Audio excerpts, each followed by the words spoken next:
So I used to tell those of our clients are not even in the country that real estate investing has become easier. All you just need are 3 key personnel to ensure that you are making the right decision in a real estate investment. The unfortunate instance that happened just a couple of days ago, I think last week, is something that could have been avoided. You can wake up the next day and somebody is talking to you about a deal of 5 billion naira.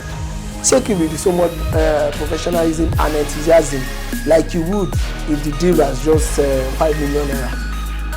Of course, growing up, I got wind of the idea that there's more. There's actually more. So that's where the hunger came from. I had that hunger that I have to do more than what my parents have.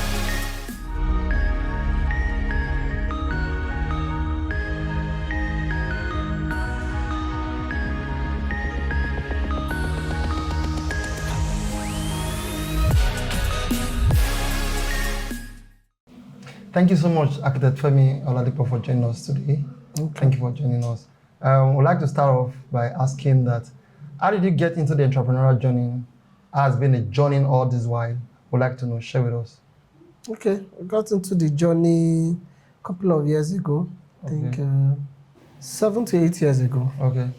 So I started out by working with a firm, architectural firm, helping them design buildings, supervision on sites. Okay. But I wanted more. Okay. I took a critical look at the real estate industry. Right. I saw that where we come in as architects is basically the design phase. Mm-hmm. We design, then possibly supervise what we've designed. Right. But there are other parts of the value cycle. There are other parts of the value chain. Right. So I wanted to be part of that. So I felt that it would be a good idea to help somebody acquire the land, help them design on it, then also help them put it on lease or sale. So at the end of the day, I can always add value to different parts of that value chain. So it necessitated me to become an entrepreneur.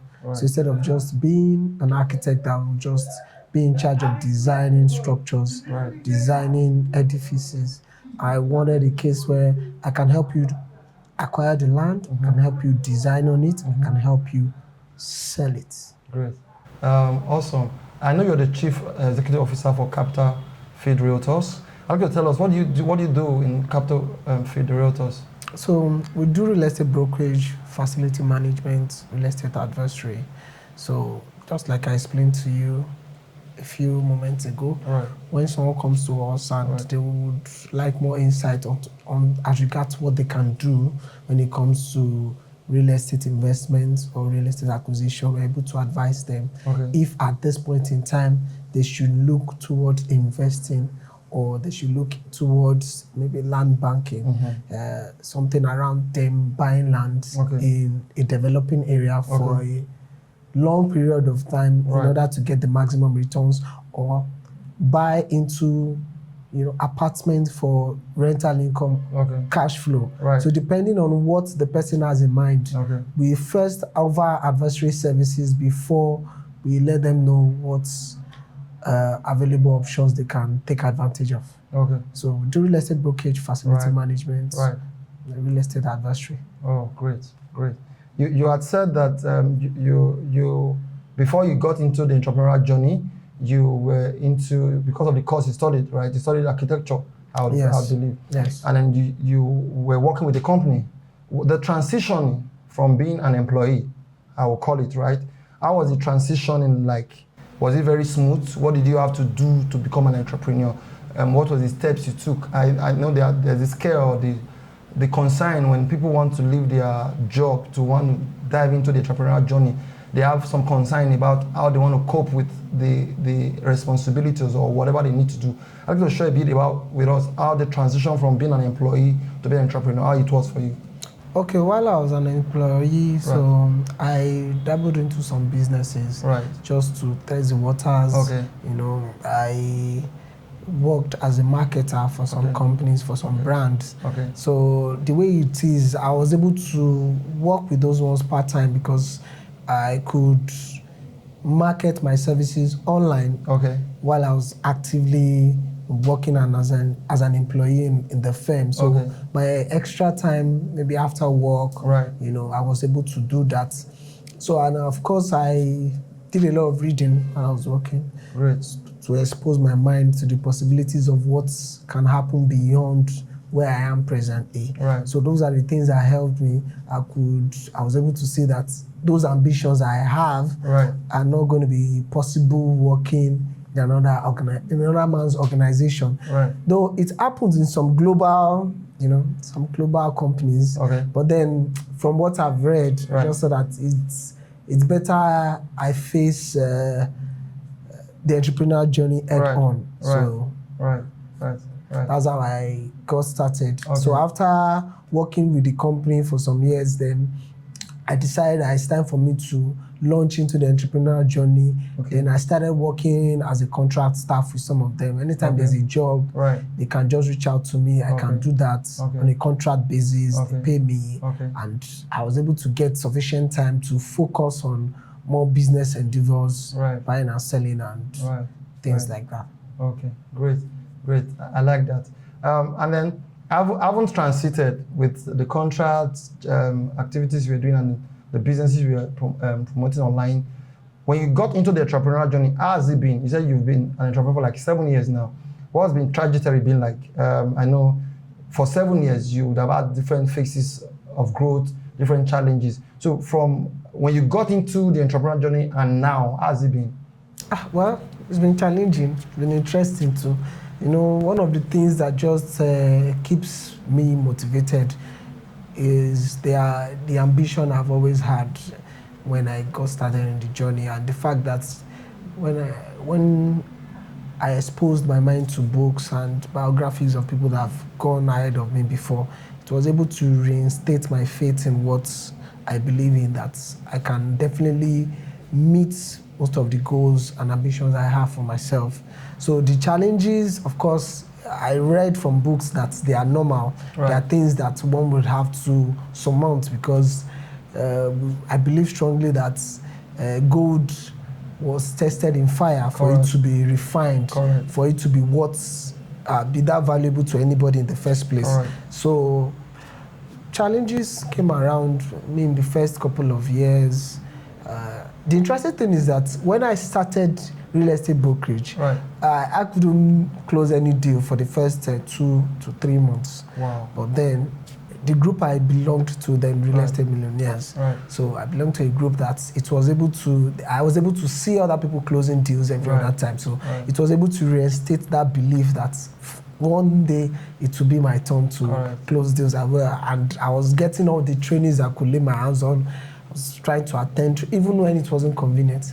I had to make a journey of like 2 hours sometimes, all the way from the mainland to the island for trainings. Sometimes I would come 3-4 times a week. So anywhere they were doing training, I just felt if there's a training somewhere and somebody is standing up to speak, they probably know something that I don't know. And I want to get that. So even if it is just a little bit of information, it will definitely come in handy in my entrepreneurial journey. So I was always going for trainings.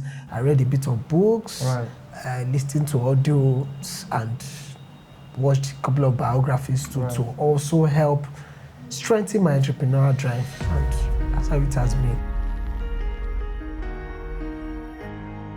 So that's why those things, that demolition had to happen. You know how it is in a country like ours. Some people feel they can always bend the system. But for those that bought property within the last 10-15 years and are oblivious of the current master plan of Lagos, that knows that we have to bear the cost of losing their property.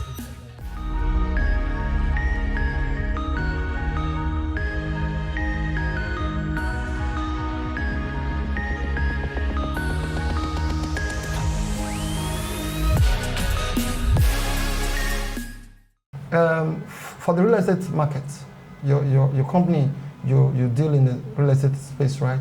For someone who is interested in investing in real estate at the moment, okay, based there or outside, what would be the advice you give to the person? Which of the real estate avenue will you want the person to invest in? The advice that, because of the season, can definitely invest in cash flow assets like apartments. Okay. So instead of just having a massive building of like 300, 350, except that person is thinking of having his family move into the house. Okay. We have different clients and different ambitions. Right. But if somebody if a client is a traveling client, possibly based in the diaspora, the higher the number of apartments he has, the better. He can always have that as an asset. From time to time, he can get rental income or also get short-let income from it. Then another one, of course, is the land banking investment, land and services. He can buy into credible estate developments, especially the buy and build estates. So from that, we have products in the range of 35, 40, 50 million, where a client can buy into and have some and develop within the next 6 to 8 months, or have it as a store of capital value to resell in the next 2 to 3 years at very good profits. Okay, awesome. Thank you so much. At the time of this recording, what we're having right now, there's a recent situation happening in the real estate space in Lagos about demolition of houses as regard them because probably it was not well cited or issues of no proper due diligence. What do you have to say about that? Okay, so we always insist, especially when somebody reaches out to us, most times from our ad, somebody can reach out to us and say, oh, I can see this fabulous house that you just marketed, I'm interested. But before we, conclude the transaction, we're always very keen on the clients doing a due diligence. So I used to tell those of our clients that are not even in the country that real estate investing has become easier. All you just need are 3 key personnel to ensure that you are making the right decision in a real estate investment. The third person might not be necessary, but the first person, of course, is your real estate broker that would give you the market trends and tell you where your money can make the most returns. Then number 2, you have your real estate lawyer that is going to duly verify the legal status of the property. Then the third person is a town planner or a surveyor. So that town planner is going to be giving you the assurance that your property is situated, the property you want to buy is situated in a place that is free from government acquisition, that is free from government plans. That means the place is not along a major drainage channel. The unfortunate instance that happened just a couple of days ago, I think last week, is something that could have been avoided if the property owners did enough due diligence. Aside from the legal side of checking the legitimacy of the ownership of the land, there's also the parts of having a surveyor take coordinates of the property. A surveyor can easily take coordinates of the property. So that's another reason why after a property acquisition, even in the process of property acquisition, a surveyor can be contacted to take coordinates of that place. So by the time a surveyor takes coordinates of that place, he'll be able to give you an instant feedback, I think within just a few days, if the place is good for you to invest in or it is not. So that instance that happened just a couple of days ago, the developer built over a major draining channel. And because of that, it's affected, it was causing flooding in some major parts of that area. So the canal, let's give an instance. Let's say the canal, the drainage channel, the canal here is meant to be like 10 meters wide. So because of greed and because of the way some people can be, they shifted the drainage channel to be lesser than that. So they were looking at maybe 5 to 4 to 5 meters wide in terms of width instead of 10 the 10 meters that is meant to be. So that's why those things, that demolition had to happen. And the interesting is that the demolition was not actually on all the buildings. It was just on affected buildings. Right. So there was a part when the developer just felt he could actually get away with squeezing a bit more space than what is actually allowed by the government. So, and I think from what the Minister of Works said, he said they've actually been sounding a warning for the past 3 years that they should not encroach on the current drainage channel. They should not encroach on. But you know how it is in a country like ours. Some people feel they can always bend the system. So as an investor, as either you are based here or out of the country, always ensure that you have 100% check from these 3 key personnel. Your realtor has confirmed that it's good to go in terms of real estate investment. Your real estate lawyer has given you the assurance that the property is legitimate, which means that you are not going to be paying to the wrong person or you are not going to be duped of your investments.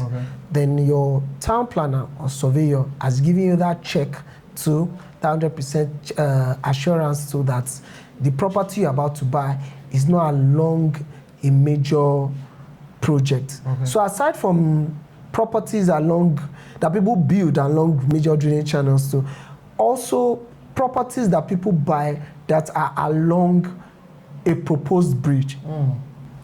So there was an instance too that happened a couple of months ago that close to 800 houses are meant to be demolished along the axis from Abraham Adesoya down to Ikorodu. There's a bridge coming there, the 4th mainland bridge that is coming there.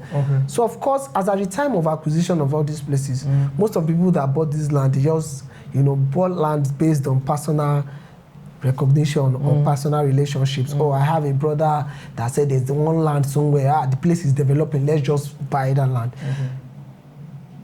And they ended up making that faulty decision.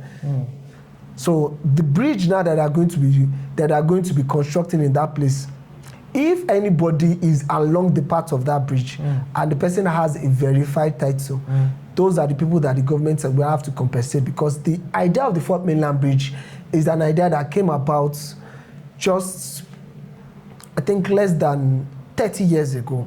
So there are people that are actually legitimate owners of properties around that side that have a C of O that bought the property and own the property and have to be compensated. Those ones will be compensated. But for those that bought property within the last 10, 15 years and are oblivious of the current master plan of Lagos, that the ones that would have to bear the cost of losing their property or their investments.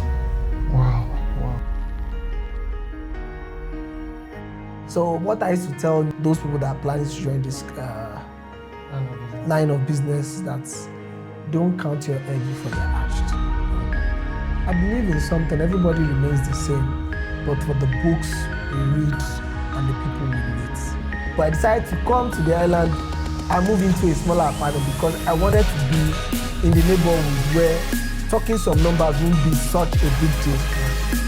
Reading gives us the opportunity to tap into minds that are greater than we have. Integrity, diligence, trustworthiness, transparency, dealings has actually helped me and my company.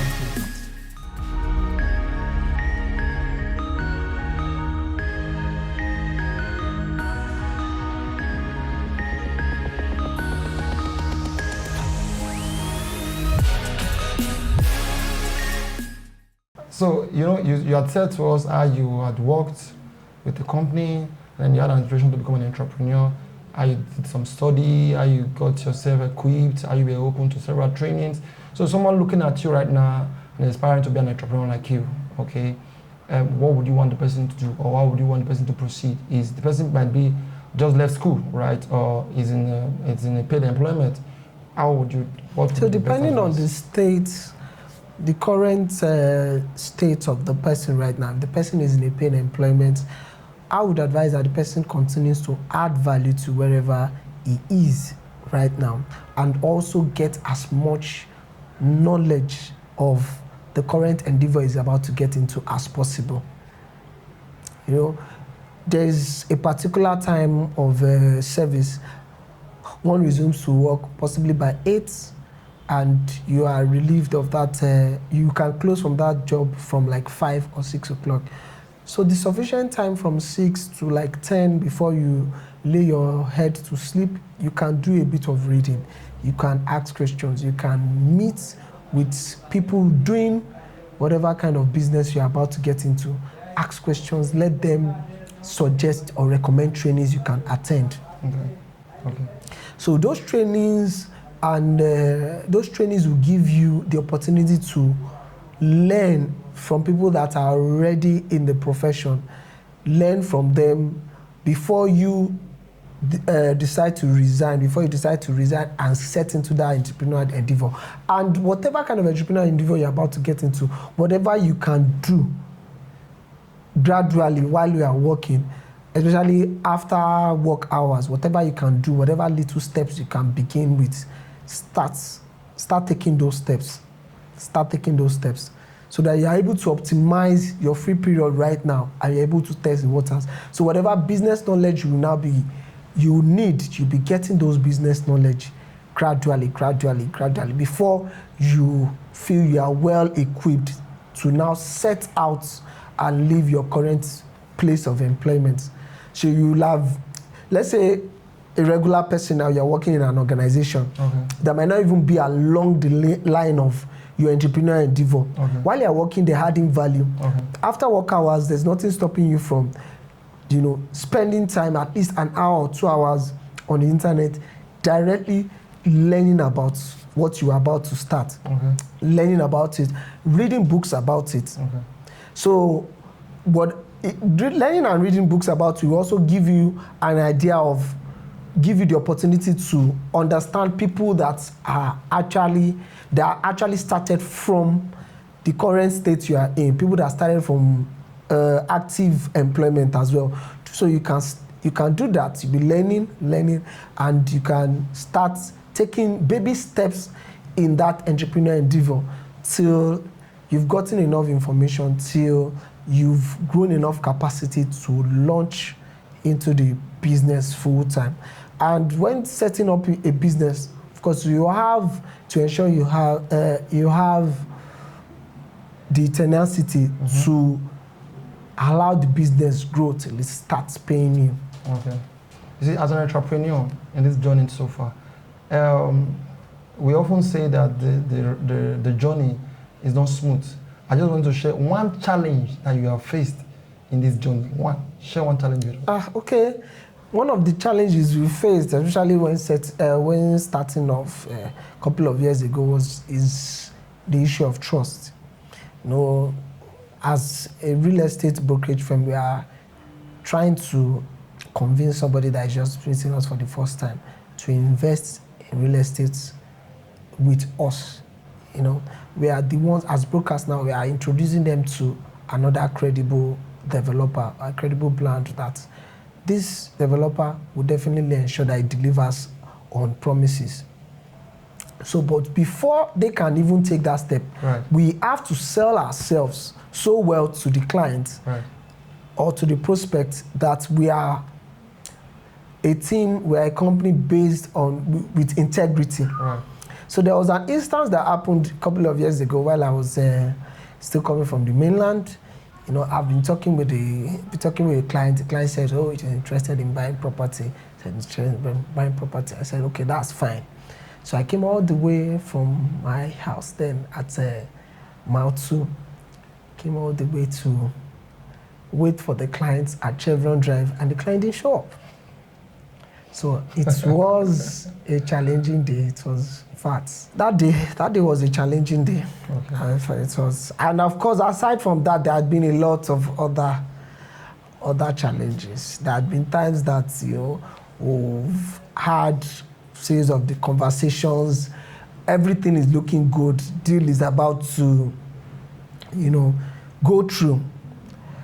Only for the client to just ghost all of us, We'll not hear from the client again. Calls, messages, not hear from the person again. So what I used to tell newbie realtors, those people that are planning to join this line of business, that don't count your eggs before they are hatched. Ensure you put in the optimism, put in professionalism, no matter the size of the deal you are working on. Okay. You can wake up the next day and somebody is talking to you about a deal of 5 billion naira. Take it with so much professionalism and enthusiasm, like you would if the deal was just 5 million naira. Just believe in the best, and just believe that even if this deal doesn't go through, another one would. So your place as a realtor, as a real estate consultant, is to keep up with the optimism, be loud about your wins, and also, take the losses in your stride and keep moving. Great. Thank you so much. You said something, be loud about your wins. Would you be kind enough to share one of the wins that you have had in your entrepreneurial journey with us? Well, there have been a couple of them. There are days that, one that even happened recently, somebody reached out to me from an advert and the deal was concluded in less than 3 days. So I believe there was a time that, there was a stage that when we started the business, in fact, we'll try and conclude a deal in a week or 2 weeks or 2 months. We will not even know what is going on. Those are days when we are trying to conclude a deal of like 3 million naira or even like 700,000 when we are selling affordable lands back then. So, but then we thank God for where we are now. Yeah. But it's still a step towards where we are planning to get to. So, we thank God for that. Great. And then while we'll wrap up now, what's that best advice you have gotten that you would like to share with somebody? What's that best advice you give to any young chap out there? Anyone who's an entrepreneur, what's that best advice you would like to share with the person at this time? So, well, I believe in something. Everybody remains the same, but for the books we read and the people we meet.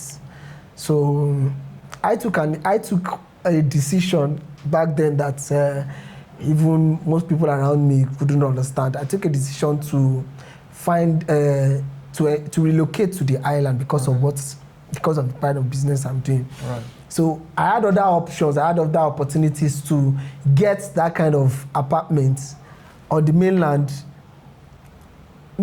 get a bigger apartment for that same price on the mainland, living as a big man, maybe like 4 rooms or so. But I decided to come to the island and move into a smaller apartment because I wanted to be in the neighborhood where talking some numbers won't be such a big deal. Right. Just because of where I can see myself going to. So, and as regards books too, I've come to understand and appreciate the influence of books because reading gives us the opportunity to tap into minds that are greater than we are.